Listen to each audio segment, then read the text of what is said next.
What happens when a music mogul who once ruled the charts ends up facing decades behind bars, yet insists he deserves to walk free? That's exactly where Sean Diddy Combs finds himself today. Convicted on federal charges tied to the Mann Act, acquitted of more serious crimes, and now caught in a battle over just how much time he'll actually serve. Prosecutors want years. His lawyers say he's already paid the price.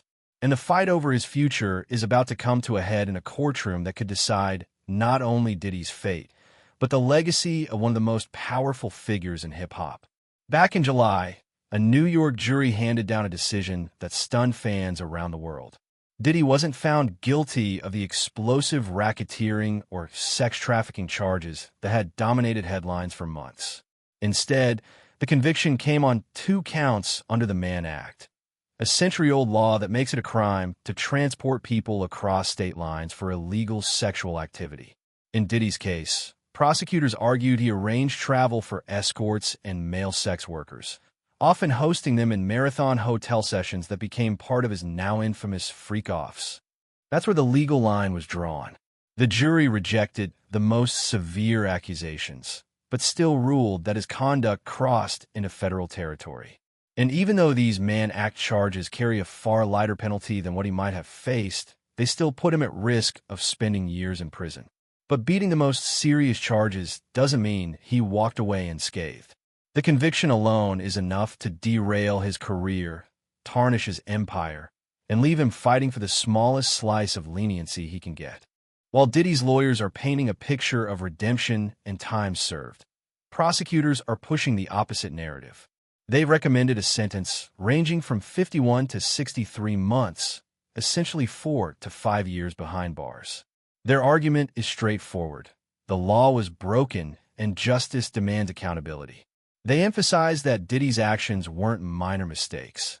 They involved orchestrating and transporting individuals for sexual purposes across state lines. Even without the racketeering and sex trafficking convictions, prosecutors argue the Mann Act violations are serious federal offenses with long-term consequences for the victims. According to their filings, the sheer scale and planning of Diddy's conduct justify a significant prison term. They want the sentence to serve as both punishment and deterrent, not just for Diddy, but as a warning to anyone thinking they can leverage wealth and power to bend the law. But the courtroom isn't just a numbers game. The clash between prosecution and defense is about more than months.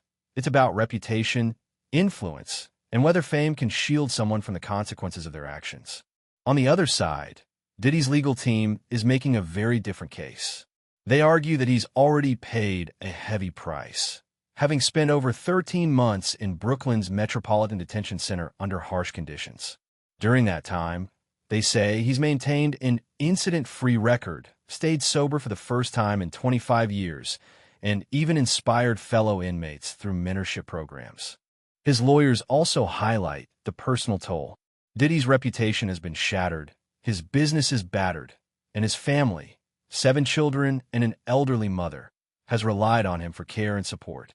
They paint a picture of a man who recognizes the harm his conviction has caused and is actively trying to rebuild both his life and the lives of those around him. Essentially, the defense is arguing that a 14-month sentence with supervised release, therapy, and drug treatment is more than enough. They claim it balances justice with fairness, taking into account the time he's already served and the steps he's taken toward rehabilitation. But even with these arguments on the table, the battle isn't over.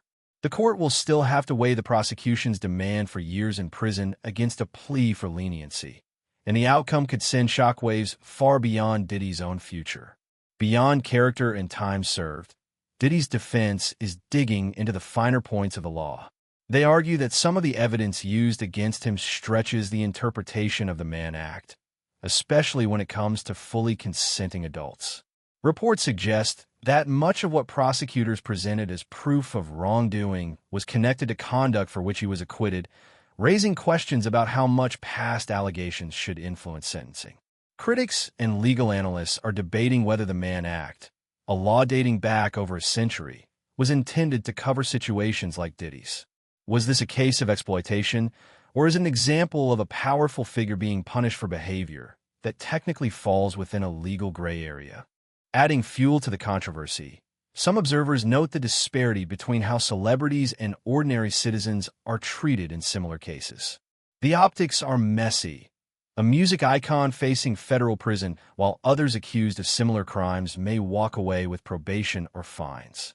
These legal arguments aren't just about Diddy. They could set a precedent for how consent, interstate transport, and historical laws are applied to high-profile cases moving forward. So what does Diddy want from the judge? According to court filings, he's asking for a 14-month sentence, essentially the time he's already served, along with supervised release that includes drug treatment, therapy, and group counseling. His lawyers argue this approach balances justice with fairness, accounting for both his past conduct and the steps he's taken toward rehabilitation while in custody. The request emphasizes the progress he's made behind bars, maintaining sobriety, staying incident-free, and even helping other inmates improve their own lives. It also underscores the personal toll the conviction has taken: damaged reputation, struggling businesses, and a family that relies on him. In other words, Diddy is asking the court to acknowledge that he's already faced significant consequences and to give him a chance to rebuild rather than spending additional years behind bars. It's a calculated plea, blending legal strategy with a human story that courts are often compelled to consider. But whether the judge sees it the same way as his lawyers, and how that weighs against prosecutors' call for 4 to 5 years, remains the central question leading up to sentencing. With sentencing just weeks away, the stakes couldn't be higher. The judge has the final say, and federal sentencing guidelines give a wide range, leaving room for either a relatively light term or a lengthy prison sentence. Legal experts say the outcome will likely hinge on how much weight the court gives to Diddy's time served, his conduct in custody, and his acquitted charges versus the severity of the Mann Act convictions. If the judge sides with prosecutors, Diddy could face years behind bars, a ruling that would send shockwaves through the entertainment world and serve as a cautionary tale about fame and accountability. On the other hand, a lighter sentence would signal that rehabilitation and character building can influence federal sentencing, even for high-profile defendants. Beyond the courtroom, the decision will ripple through public perception. Fans, critics, and industry insiders are all watching, debating whether justice is being served or whether celebrity influence skews the scales. One thing is clear: whatever happens on October 3rd will not just affect Diddy. It could reshape how the Mann Act and similar federal laws are applied in future cases.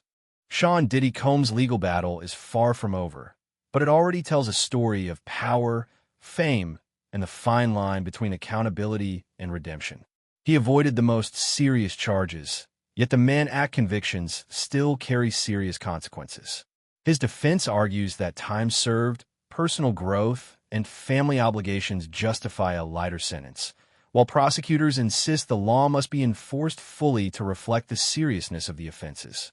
The October 3rd sentencing will decide more than just Diddy's freedom. It could influence how federal laws treat consent, interstate transport, and high-profile defendants in the future. For fans, critics, and legal watchers alike, it's a moment that blends controversy, curiosity, and a legal precedent that might last for years. No matter the outcome, one thing is certain: the story of Diddy's trial and sentencing will continue to spark debate and fascination across the world. And for those following every twist and turn, the question remains: how much does fame protect, and how much does the law demand?